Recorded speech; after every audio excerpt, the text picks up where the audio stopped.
Hi, welcome to Go Far Girl. Thanks so much for joining us today. I'm here with Elizabeth. She's the creator of Second Act Travels, which is a new travel blog and a podcast for travelers in their second act of life. So I'm so excited to talk to her. She's going to give us a wealth of information here. Elizabeth grew up in Western New York, and her love for travel kind of started after an exchange trip to Wales in high school. She's had many acts in life, from school counselor to nonprofit work to even being an elected official in her own town. Today, she's juggling caring for her parents full time and also squeezing in travel whenever she can. She's married with 2 grown children, and she also likes to go geocaching, reading, writing, and baking. Geocaching is such a fun hobby, and we've done it a couple times, and then I sort of forget about it. And then when I see someone else do it, I'm like, why don't we do that some more? That's so much fun. So I love that you do that because it reminds me that it's fun and that I want to do that. So And I love to solve puzzles, and I think geocaching is like such a great puzzle to solve outside, right? it It is. really It's is. it's the ultimate. And my sister introduced it to me years ago when we first moved to Washington State. She came up to visit us and to visit me and the boys, and she said, "Let's go geocaching." And I was like, "I don't know what this is." But we were in this completely new area, so it was such a fun way to explore like around our new house too, because we were Yes, like, "Oh, we're out doing all these things," and like it was so much fun. it But is. It's a anyway, blast, and I it's got so family sidetracked. friendly too. I mean, I did it with my kids when they were little. I do it by Yeah, myself now. Now that they're it's grown, it's fun. yeah, it's such a cool hobby. So, thank you for being here. I know I just got easily sidetracked on geocaching, but thanks for being here and welcome. I'm glad to have you. Thank you so much for having me. Of Really appreciate it. course. Yeah. So, I know that you've had a lot of experiences leading back from high school until now. The one I thought would be fun to focus on is your solo hiking experience, 200 miles by yourself. Yeah, it was actually about 184. I have to tell you Okay, okay. We'll round up. because yeah, you know what? That works out well too. Yeah, 100, 200 miles. Yes. Go ahead. Yeah, sorry. Yeah, so tell us about that. What was the trail, for people that don't know? So the Thames Path National Trail is one of 15 trails in the UK. Okay. And these are trails that are incredibly well maintained, very well signposted, and very popular. So walking is a very popular hobby in the UK. The Thames Path, I call it the Goldilocks Trail because it is the perfect trail, particularly for a new hiker as I was. I mean, I really didn't walk a lot. And what's so great about the Thames Path is that it's really hard to get lost because you're following a river. Like as long as the river is to the side of you, of the bank that you're on, you're going to be okay. That's a good marker. It's not gonna move. It's not gonna go away. Not going anywhere. And the other thing is, and this is the best part, there are no hills. I mean, it is almost. I think there's actually one hill on the entire trail, not very high, and there's also a viewpoint that you can actually go off trail and walk up to the top of Richmond Hill, actually, where that's the town where Ted Lasso was filmed. If you Oh, like Ted yeah, yeah, yeah. Lasso, Okay. Yeah.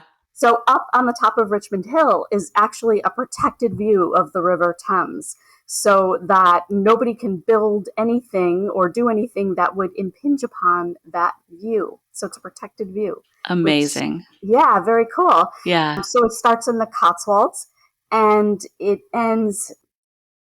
actually now it ends at the North Sea, but when I walked, the official trail ended in Greenwich, just past London at the Thames Barrier. So and it's just so great because it's largely flat. So if you're not in the best of shape, it's a very forgiving trail. And do they have like a Sherpa service where your luggage or are you carrying everything, or are you meeting up with your bags at different locations, or how is it all like laid out? Oh, that's a great question. It's actually your choice. So for the first half of the trip, I carried my bags, and I just had a backpack. That's all I carried. It was about with water, it was about 15 pounds.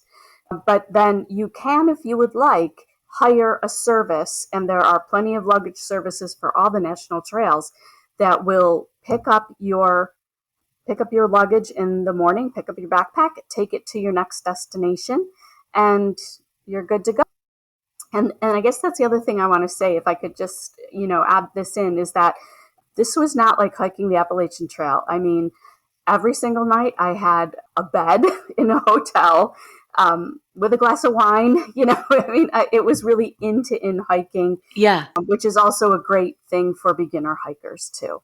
Yeah, and you have that end goal, that you've got a place. It's not as scary as just randomly pitching a tent Correct. somewhere along the river. Yeah. Yeah, absolutely, absolutely. And then as I got closer to London, that's where I actually set up a home base in London proper. So I would just take the train out to where I left off on the path the previous day. I'd walk a little farther. I'd take the bus or the train back in, spend the night and then I didn't have to carry my backpack. I would just carry a day pack. Oh, that's a good way to do it. Yeah, yeah. And you were probably never alone, really, right? Because there are popular trails, so were you always, there was always people around, right? Um, in the during the high season, during the warm weather months, it's an extremely popular trail. I walked it in November, believe it or not, Okay. and the first half of the trail, really from the Cotswolds until you get to Oxford, I would say, can have remote stretches. So there would probably be, maybe about an hour and a half where I just wouldn't see anyone, and that was really cool. Yeah, that's pretty nice. Yeah. It is. And then as you get closer to London, the path becomes, more crowded, and it's really an urban path going right through the center of London at the end, which is really cool. That's so Yeah. interesting. What was the longest day you had? Did you kind of plan it out ahead to where you'd be like, 10 miles a day kind of type thing, or Yeah. So I used the Trailblazer guide, for the Thames Path, because it marks out stages by whether you want to walk it slowly, which was definitely me, medium pace, or really quick pace. So a really quick pace might be 20 miles a day. no? And that, and honestly, I didn't want to do that because there's so much to see and Right. to do. Because you want to So enjoy the experience too, and see the scenery, and like you said, go off trail a little bit for a view or whatever. Like, you're not just like marching through. exactly. And I think if you lived there and were in the neighborhood, yeah, you could probably do 20 miles a day and you'd seen all that before. Sure. But, being in the United States and then coming over there, like, I really wanted to take my time and, like I said, get off trail or whatever. So I think my longest day was, I would average around 12 miles. Okay. Um, there was one day where I did like 17. I honestly don't remember why. I remember being really tired at the end, Yeah. but 12 was what I would consider that my average. Did you take days off every now and then, like in a little town or village, and just kind of hang out for the day and regroup, or did you go Yeah. every day? Oh, no, no. I totally did. So, for example, I was there in November, and the UK they do up Remembrance Day in November. Like, the end of World War One is a very big deal for them. So I actually got off trail, took the train into London, and went to the parade and watched the military parade and all these people. And I think one of my favorite moments from the entire hike was, being at the Remembrance Day parade and singing "It's a Long Way to Tipperary" at the top of my lungs because everybody was just singing Yeah. and doing all those songs. And, to be there for that was pretty special. And if I was bored, like, there was another day where I loved Henley-on-Thames, the town Henley-on-Thames. And so I spent an extra day there just because I just didn't really want to Just leave. because you could. Because Yeah. you could. That's Because you could. amazing. And the other thing about walking that trail is the public transportation is so good. So if you get tired, if you get sick, if you're just bored, you can get off really easily and get to a place. You have a So, lifeline. You're not just, yeah. right. And you always have cell service too. Right. That is a bonus. Just Absolutely. just as a peace of mind, when you're by yourself, like if you were to fall or do whatever, like you said, Yeah, just food poisoning, whatever kind of thing, just to have that, even if you don't ever exactly. use it, I feel like there's comfort in knowing you have it. It's good security. It's good peace of mind, like you said. I think that's a Absolutely. really good description. Yeah. Yeah. So how many days did it take you total? It took me 17 days, Okay. and I think I took off a couple of days in there. Mhm. And then I made sure that I had at least one full day in London at the end, just to regroup before I got back on the plane home. I didn't want to, stop hiking and then immediately take the train to the airport. Like that would have seemed a little anticlimactic, I Yeah, think. yeah, for sure. You need So, your celebratory excursion. exactly. Yeah. And I love London. So when I was there, um, using that as my home base, I'd make sure that I was finished walking by 3 o'clock in the afternoon, and then I would just spend the afternoon and evening in London just exploring the city. So that was really Yeah. nice. That's Yeah. such a great, like, contrast to being out on the trail to kind of, like, also having these urban experiences and culture experiences and, like, going to a pub for dinner and things like that. Yeah. Yeah. Yeah. I Very think much I so. don't know if I mentioned it, but I think it's important for people to understand, like, you didn't do this when you were 20. You did this in your 50s, right? Right. Right. So I did this when I was 54. And my kids were grown up. I Do you want to hear the story? Or? Yes, Oh, yes. okay. So I read a book called Walking the Thames Path. It was by a woman named Joyce Mackey, and she walked it in her mid 50s, I want to say. And I was just taken with it. I was like, oh, this sounds so cool. It sounds so perfect. And then I mentioned it to a friend of mine, actually. I said, oh, I would really like to walk this trail. It seems just perfect, like a great beginning trail. And he said, yeah, that does sound cool. And he didn't really say too much more than that. And about a week later in the mail, I got a book called Rambles by Rivers. It was published in 1857, and it was a book that my friend sent to me. He had it, he owned it, and he said, this was my grandfather's, but I think it belongs to you now. And I was like, well, that's my sign. I have I goosebumps. Oh my gosh. gotta go. So, Yeah. yeah, so that's how I decided I was going to do it. And, I have no regrets, really. And had you done anything, like, even remotely close to that before, or was this really just new? Yeah, it was really new. I mean, It's I, so cool. I do like to walk. I mean, don't get me wrong. Like I do like to walk, and I took some practice walks in my hometown. Like I did like 6 mile walks, but Okay. I didn't have my backpack on, and I was like walking along a street. Certainly wasn't isolated or anything like that. Yeah. But that was really all I did. And again, because this path is largely flat, you can do that. You Mhm. can kind of get by with very little Prep. formal Yeah. conditioning. Yeah, Yeah, yeah, yeah. yeah. You're not Yeah. climbing Everest. You're Exactly. It's not Everest, it's not the Appalachian Trail. This isn't Cheryl Strayed, walking on the Pacific Crest Trail. This is the Yes. Thames Path. Yeah, I've done Yeah. sections of the Pacific Crest Trail, and that's plenty for this Have girl. you? Just I Um, mean, little sections. But it's more rugged. You're in the mountains, and right. it's isolated, and it's definitely a different game. But did you always Absolutely. wanna do it solo, or did you just do it solo because everyone else was like, "We don't wanna do this," or did it, like, I'm just curious No, because I love the idea of doing it solo. I think it's, like, so just empowering, and you have that time to reflect and just kind of be within yourself. I think it sounds amazing to do it solo, but did you want to do it solo? yes, I did. Yeah. I did. That was one thing that, as kind of being in my mid 50s and having raised two children and, married, I was never alone a whole lot. You're always kind of surrounded by people.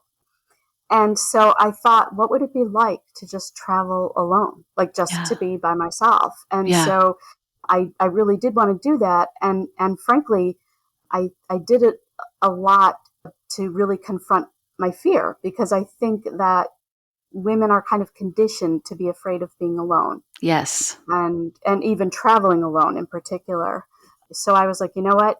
I want to face my fear. So that's why I decided to do that. I love that. It's a little uncomfortable, but then you just really get into yourself. And I've Yeah. it's funny you said that because I've also not spent a lot of time alone raising, the boys by myself and things like that. And now Hmm. that they're, in their words, they don't need me as much anymore, which whatever. Yeah, You kind of go through this period where you're like, "Oh, okay, well if they don't need me, then like what am I and what is my life?"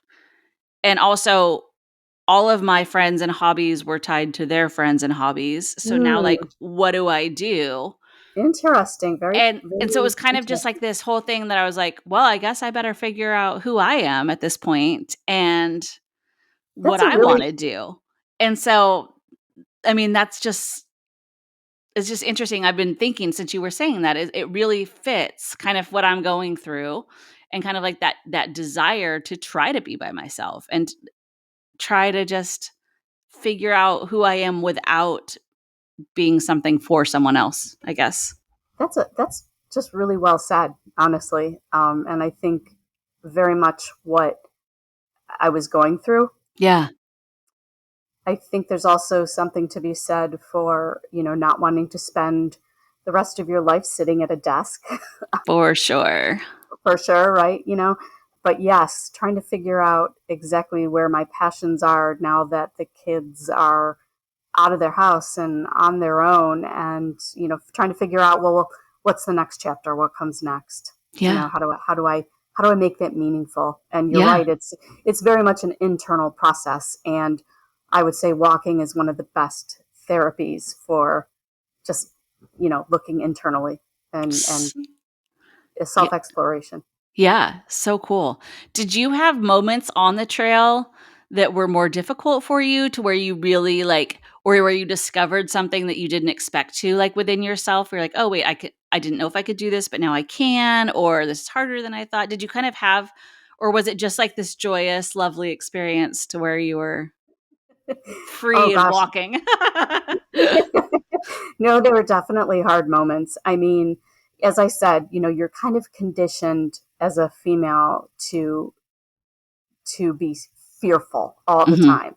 And what was interesting when I was walking was I realized that not only was I afraid of not seeing anyone and being alone, I was equally afraid of running into someone. Like, who is that person walking in the other direction or maybe Right. behind me or something like that.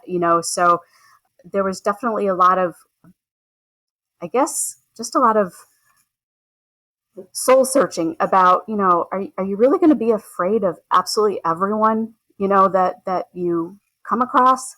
Yeah.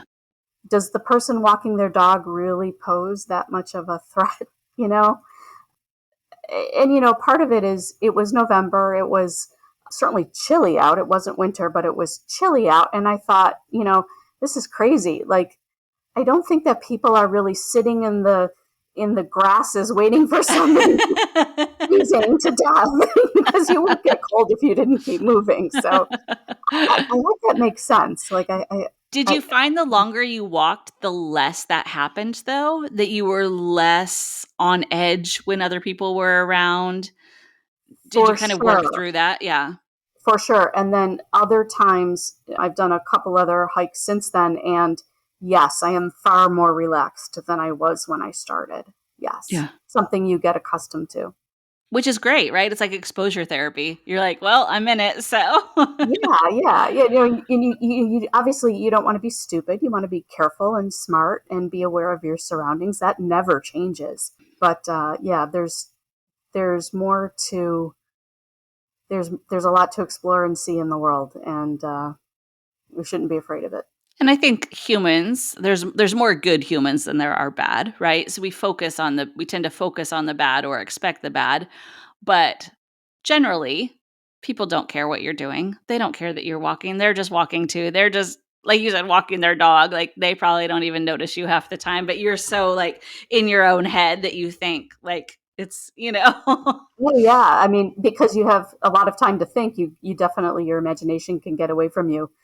And truthfully, there was one time on the path where I did feel uncomfortable. And I really can't explain why, but I did. And I trusted my instincts and I got off and I moved, about 3 miles up because I just felt like, you know what, something's not right about But this I think area. it's important to honor those feelings too and not just be, "Oh, everything's great." Like, I think it's really important, especially when you travel by yourself, to really honor those feelings because sometimes you just know something's not quite right. And Yeah, absolutely. Absolutely. I mean, trust your instincts. And that's probably what I learned. That was other great lesson I learned while hiking is just, the times where I've been really disappointed or something in life, largely it's because I haven't trusted my instincts and I've gone against them and it hasn't worked out the way I hoped it would, probably because I didn't listen to my instincts. So, that that's an incredible thing to say. Yeah, I think yeah, that that's so important. And yeah. that's a Oh, that one great. hit me. That was a good one. So, what did your kids say when you said, "Okay, I'm headed to the UK. I'm walking over 180 miles. I'll see you in 3 weeks." Were they just like, "Okay." Yeah, yeah. I'm so fortunate because my kids and my husband were very supportive. The person who I think gave me the most, I don't want to say a hard time, but definitely was really concerned was my dad, of course, and it was hard for him to say, to understand why I wanted to do this. Whereas my friends, my kids, they were nothing but supportive. And it makes it kind of easier on them that I could FaceTime them, at the end of the day and text Right. them anytime I wanted. Technology definitely You weren't works going great. no contact for 21 days. Yeah. No, no, Yeah. that would be unfair to them. you know, yeah. Yeah. My So I boys get a call, in the middle of the hike. Yeah. My I boys love track my location. So sometimes they'll be like, "Oh, I noticed you're here. I noticed you're here." And Oh, I was like, "Oh, that's cool."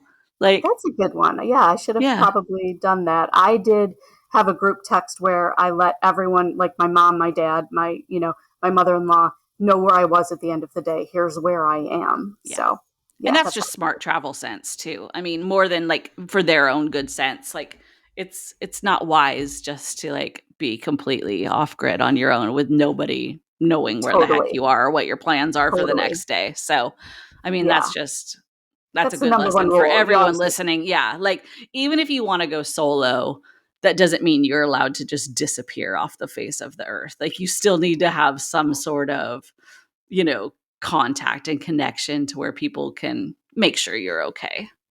Good point. Yeah. Yes, So very I much think so. And that was, I mean, if I hadn't checked in, that would have been something would have been wrong. a definite red flag. Yeah. Yeah. Definitely. Yeah. And so I think that that's an important lesson for everybody too. Even if you're not doing something like this, if you're going anywhere, it's just good sense to give someone a generic itinerary or this is my hotel or these are, I even do it Yeah. like well, I feel like it's interesting. I was just talking to someone else about this. I'm more cautious when I'm in the United States than I am other places. I don't know why that is. I mean, I kind of probably know why it is, but that's okay. But That's like a whole separate podcast. yeah, that's I don't even have the energy for all of that right now, to be honest. But like when I get in an Uber, like I will share the ride like with my Yeah. husband or one of the boys just to like this is who my driver is, this is where we're supposed to be going and they can kind of follow along. Just those little Isn't that extra interesting? Go yeah. ahead. No, like I will hop in the car with anybody and like Greece or something like, "Oh, yeah, let's go. Hey, we're in Istanbul. Woohoo, let's do it." We're like, get picked up from the Miami airport. I'm like, I should be at the hotel in 3.2 minutes. Like, dude, if I don't get at the hotel, let me, I don't know why. I'm just a little more paranoid, but I do tend to like, share the ride, tell them what hotel I'm going to be at or like what time this leaves or that kind of thing. I just feel like Yeah. I'm more sherry I'm in the United I'm so States. glad you said that because I feel the same way often that I'm more fearful here than I am in other places. And I don't know if that's correct. I don't know if that's rooted in reality or not, but Yeah. it's just the way I feel, but you're right. And yeah, I'll hop in a car with somebody too in England Yeah. and that I would never, where's my Yeah. phone number? I know. Yeah. um, So crazy. yeah, yeah, but no, things I would never do here. Yeah. I don't know. Probably a very lot of reasons. Yeah. Yeah. But it is interesting that when you travel, you see different things and you feel and experience different kind of ways. I Yeah. think I'm that's so glad you shared that because I wasn't sure if that was a me thing, but it sounds like you feel that too. yeah. And like you Yeah. said, now that I think about it, I don't know what it's rooted in. Maybe just the media all the time or yeah, I don't know. Yeah, it could be. I don't know. And it's maybe because it's like our real life and like when we travel, like it's fairy tale land. I don't know. Like you're like, what's the worst that could happen? Yeah, I mean, you don't want to be like starry-eyed about it. You know what I mean? No. You just want to be smart and aware, but also trusting in the general good of people too. Yeah. And I think some places have surprised me. Like I felt very safe in Istanbul. I Mm, felt and that was one where my son made me send proof of life every day I was in Turkey. He's like, "You're definitely getting kidnapped." And I was like, "I've actually never felt better. Like I feel yeah. amazing here." And Turkey was great. Naples, I didn't like. I had a weird vibe the entire time and I didn't expect Mm, that. So I think it just goes back to kind of trusting, but not like getting so sucked into pre expectations either and right. sort of just allowing it to present itself because it's not a movie, it's real life. And but yeah, so I Very think much. it's interesting. But yeah, Eric was pretty sure I was getting kidnapped in Turkey and I was like, I'm like just wandering the streets. I feel fantastic. And he was like, I don't Yeah, know. yeah. And I am willing to explore more when I'm traveling. I'm willing to, go a little bit deeper into a neighborhood um, than probably somebody who, hasn't traveled by themselves. Yeah, So, yeah, I yeah, love that. yeah. What was I gonna say back about the trail? So kind of what was your tell me like share with me one of your like most beautiful or like profound moments along your walking experience. Because we you've had some hard ones. There was, the weather and all the things, but I know that there was that moment where you're like, yes, I did this. I'm doing this. This is like amazing. Yeah, well, definitely finishing it was was absolutely, like a great moment. Like I texted everyone a picture of myself at the barrier, et cetera. So that was, that was great. But I will say that my first stage, which was very long and isolated that day. And I had started late. I had gotten a late start because of jet lag. So by the time I finished, I guess it was 11, 12 miles that day, it was dark out. I mean, because Mm. it was November in England, so it gets dark at Yeah, 4:30 or you have 5. less daylight, right? Exactly, exactly. So I had a late start. Really was walking in the dark by the end, but I got to where I needed to be and I made it. It's like, all right, I did one day of this. And if I did this day, I can do the next day. I'll get up earlier, and I was I guess I was really proud of myself that I did it. And it was isolated, not a lot of people. And there was actually quicksand, signs for quicksand along the trail, No believe it or not. way. I am not kidding. So, I didn't want to stray off the path because I Right. wasn't really sure what I was kind of getting into. But that first section did have that. And I remember being a little fearful walking along in Yeah. the dark, Hey, we for sure. prepared for quicksand our whole childhood, and I've never actually experienced it in real life. Like, I thought after watching Princess Bride, I thought the whole world was gonna be quicksand and we were just all going in. And then I've never got to see it. I never thought I would see that. I saw it and I was like, you're kidding. This isn't for real. And it was for That's real. wild. I didn't try it out. No, that's good. Probably day 1, quicksand.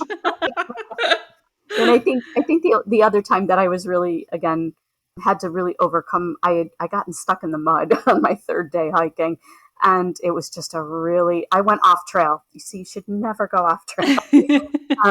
And I said, oh, I can just take this shortcut across a field, and it was so muddy.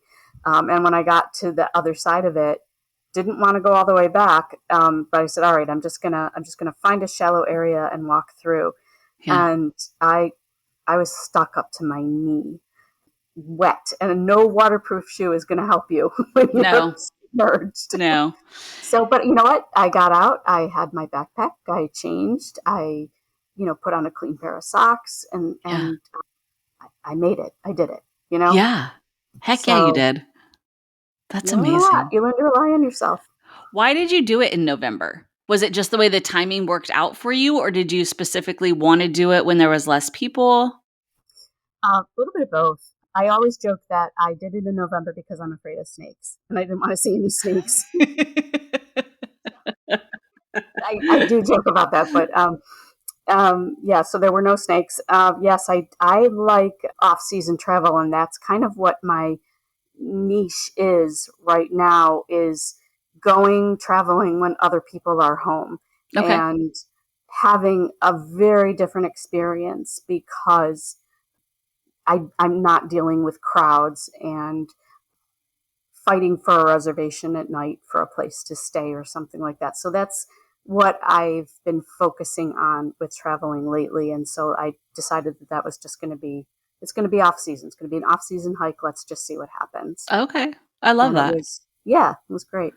So Great. you're kind of all about the second act, which what would you say, like women like over 50? Is that or people over 50, I guess, maybe not even just women? Yeah, I would say it's for men and women, but maybe women might identify a little bit more.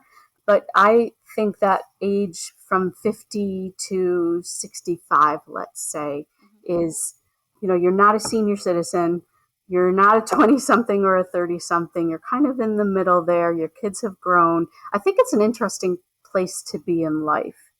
So that's where I've tried to focus my like traveling from that point of view, if that makes sense. No, I love that, and I think it's such a great place to be because I think that when you do get on social media, places like this, you're looking at these 20-year-olds doing these things, and it's not applicable, and you're like, "Well, good for you, but you're 20." And it's Yeah. it's just different, and you like you said, you're not, homebound. You can still do some things, but you're not gonna travel the same way, and nor do you want to. Like, I don't want to do some of those kind of trips. Like I want to have those slower experiences and really like be immersed in something and make a connection. Yeah. I I don't think, want to hike a mountain in a dress and stilettos for the perfect picture. Like I just, so believe me, I wasn't wearing stilettos. sometimes I see these pictures, I'm like, what are we doing? What is happening? I know. Yeah, yeah.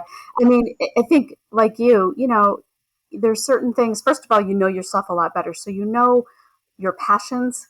You know what you can tolerate and what you can't tolerate. Really, most of the time, I tend to like I gotta I'm not I don't want to stay in a hostel anymore, to be perfectly honest with you. I want For my own real. bathroom. I want my own space at Hmm. night. I want a little bit of privacy, Yeah. And and quiet. quiet. Yeah, yeah. And hey, I've done my fair share of going out, but it's like I want a little bit of space now, and I think that is different from a 20 something person. I do. Yeah. So I love that you're giving a voice to those that need inspiration, at a more realistic level, I guess. Thank So you. I think that's Yeah. great that more we need more visibility out there. I think just embracing that where you are and Hmm. not like looking back, but not also like living so far in the future. Like, oh, I'll do this when I retire. Oh, I'll do this when I'm whatever. I think just embracing where you're at and getting out and taking advantage of the time you've got I think that's is perfectly said. I is do. amazing. It's very, very profound, actually, Because because what if you wait people too like to long? put things off. Go Yeah. ahead. Yeah, what if you wait too long? That's right. You don't know. Like, Didn't I mean that's what COVID I think taught us, like that uh-huh. whole thing. I always joke that yeah, the year was 2020, but 2020 also means perfect vision. And Love that. didn't we see so clearly like, oh, things can change. I mean, we categorically learned it as a society Things Yes. can change so quickly, Yep. and you're not guaranteed anything. We collectively learned that lesson, I and think it everything changed became so many clear. people's lives, and so Yeah. many people quit the jobs they hated, and I don't have to live this way, and I'm not going to, and shoot, what if I can't travel again? Like, I think it really did change so many Yeah. people's lives. I mean, obviously, it was terrible, and there were horrible things going on, but if you Yes. can flip it, I think it did a lot of good for a lot of people as It well. put a lot of things into perfect focus. Yes, it did. Absolutely. Yeah. Yeah. It's just life's too short to be miserable and doing things you hate just because you think that's what you have to do. Yeah. And you don't have to drive to the office every day, and you don't have to spend a quarter of your life commuting, and you don't have to, you know, wait. Maybe we have more choice than we think, Yeah. right? Yeah. Maybe. Yeah. That's the one I always play with. How much, that's the thing I always play with now in my mind is, how much is really choice and how much is beyond what isn't a choice for me, but what is. And Yeah. I think you get yourself pigeonholed into this where you're like, "Well, this is just my life," forgetting that you have the choice and that at any time you have the power Hmm. to go a different way and to like put Yeah. on a backpack and walk for 17 days Yeah. because you can. I think that You people have just more power than you think, maybe, yes. right? Yes. I Yeah. think that's the takeaway that I wish more people would see. That it's never going to be perfect. There's always going to be something, but you can still make it. Like my dad passed away from lung cancer a couple years ago, I'm and it sorry. was terrible, and it, this man drove me crazy. I got to tell you, Elizabeth, this man drove me insane because he was the most positive, disgustingly optimistic human being on the face of the earth. And he would like call me at like 5:30 in the morning, and I'd be like, "What?" He'd be like, "It's going to be such a great day." And I'd be like, "Cool. Talk to you in 4 hours. I don't want to do this with you." And he's like, "No, it's the best time of the day and the sun is out and it's so great." And I was Oh, like, wow. ugh. And so then even like going through chemo and radiation and all these horrible things, he'd be like, "One down. It's a good day today. I got it done." And he was just always so disgustingly happy. That's a But gift. it really is. And now I miss it so much. I need that in my life because I'll be like, get up and like, just open the curtains, Shan. It'll be a great day. It'll be a great day, Now, did he But carry that with him to the end? the entire time, it Wow. was amazing. And he never, and it, but that goes back, it's a choice, right? Like, Right.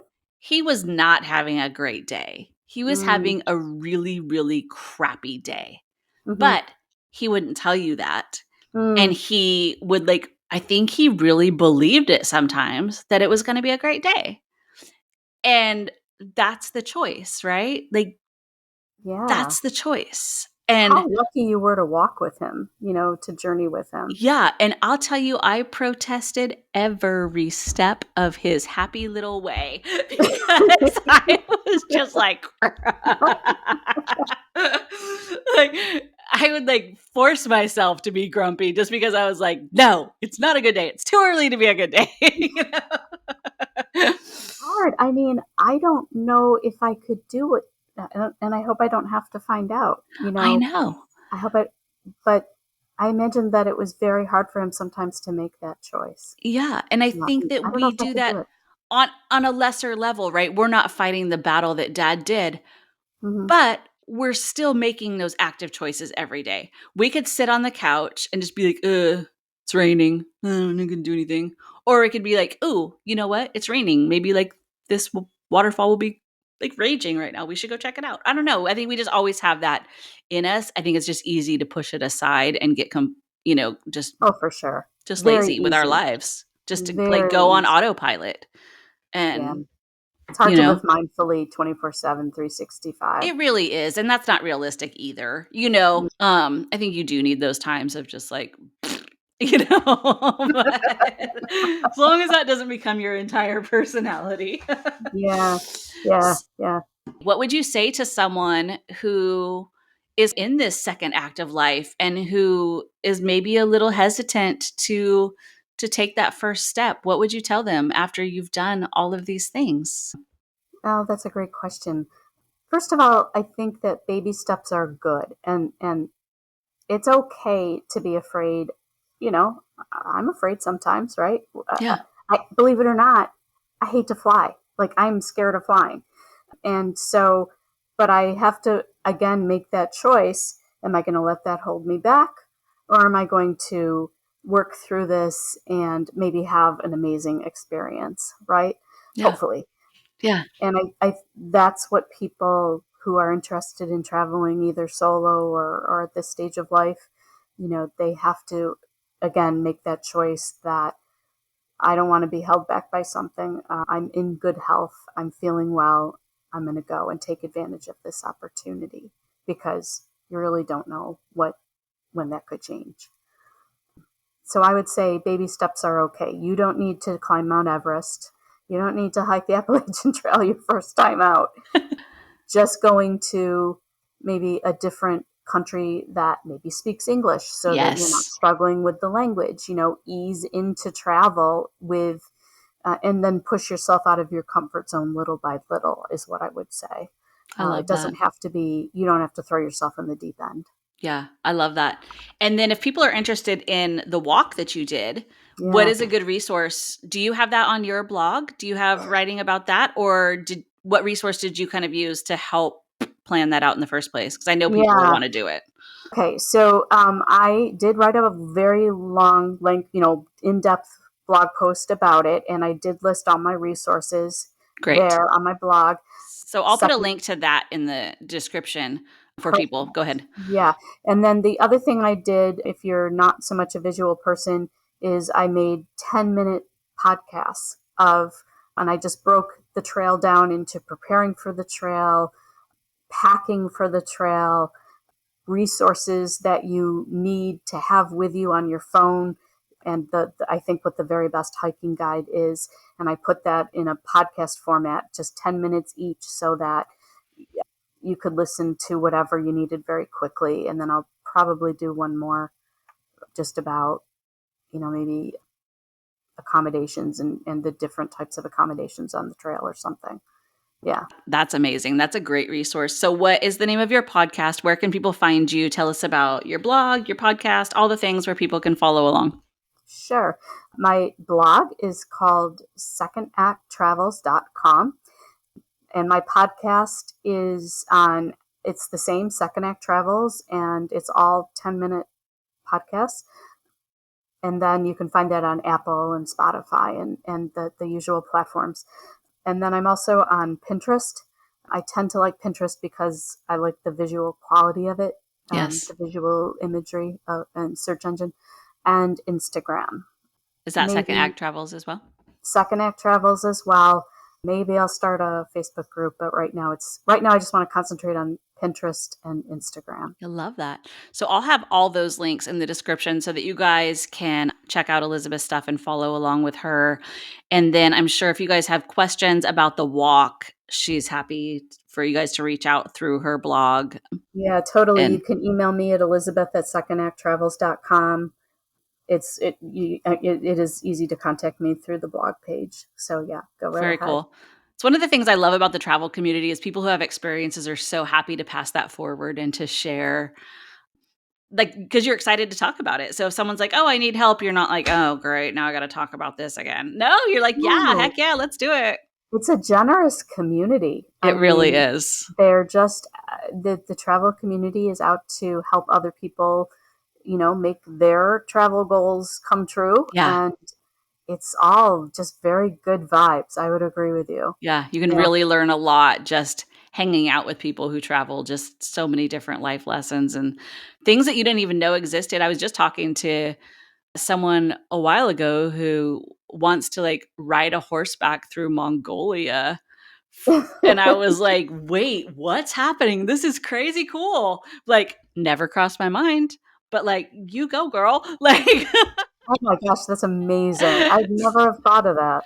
that's what I'm saying. Like, you just all of a sudden you're like talking about something and then something else pops up and then you're in this whole new world that you didn't even know existed, which I think is so, so rad. So, yeah. Wow, that is great. I now I got to look it up. I got to go to I my know. area. Yeah. So, well, thank you for hanging out with us today and for sharing your experience. It was so fun talking to you. And I'm kind of inspired. I kind of want to go on a walk. I think I'm going to have to check it out. I've been looking at the Cotswolds Way.